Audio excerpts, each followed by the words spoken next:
Une collègue voulait faire des gaufres, mais son appareil fait disjoncter. Elle me l'a donc confié, regarde la suite. À l'intérieur de celui-ci, on peut mettre différentes plaques, soit pour faire des croque-monsieur, soit des gaufres. Je pense d'abord à un problème de résistance défectueuse, soit coupée, soit à la masse. Je tente de brancher l'appareil, et là, a priori, les résistances sont bonnes.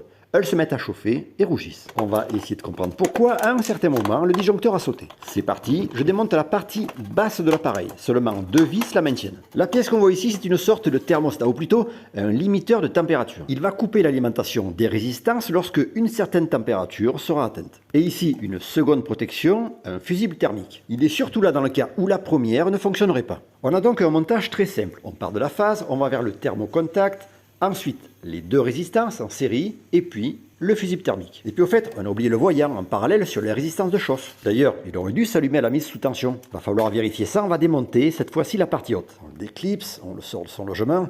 C'est vrai qu'il a quand même une drôle de tête. Je rebranche, et là, a priori, en effet, il ne s'allume pas. Et ce, malgré une tension mesurée de 230 volts à ses bornes. Voilà ce que je pense. Le filament a dû en fait se couper tout en faisant brièvement un court-circuit. Ça a donc disjoncté et ma collègue n'a pas osé rebrancher l'appareil.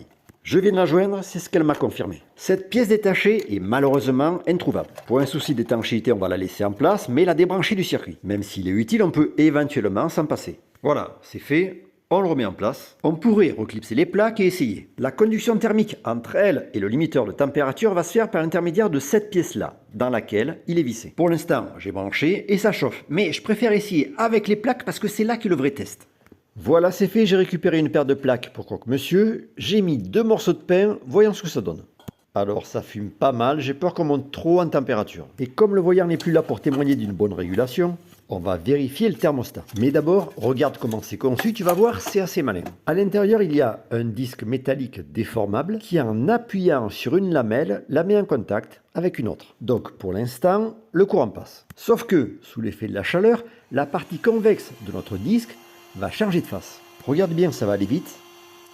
En refroidissant, elle revient dans sa position initiale. On repasse au ralenti.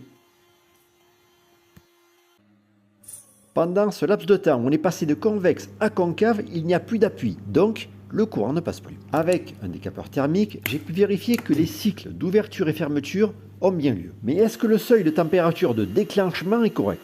Et c'est là que j'ai un doute. On monte jusqu'à 259 degrés avant que ça déclenche. Comme avec cet autre appareil, d'une autre marque, on devrait monter plutôt aux alentours des 200 degrés maximum. Sur celui-ci, les plaques ne sont pas interchangeables et le thermostat se trouve dans la partie haute. Le gros avantage, c'est que la conduction thermique est bien meilleure qu'avec le premier. En conclusion, plutôt que de prendre le risque d'utiliser un appareil douteux, et sachant qu'on peut en trouver d'occasion à 5 €, son choix va être vite fait.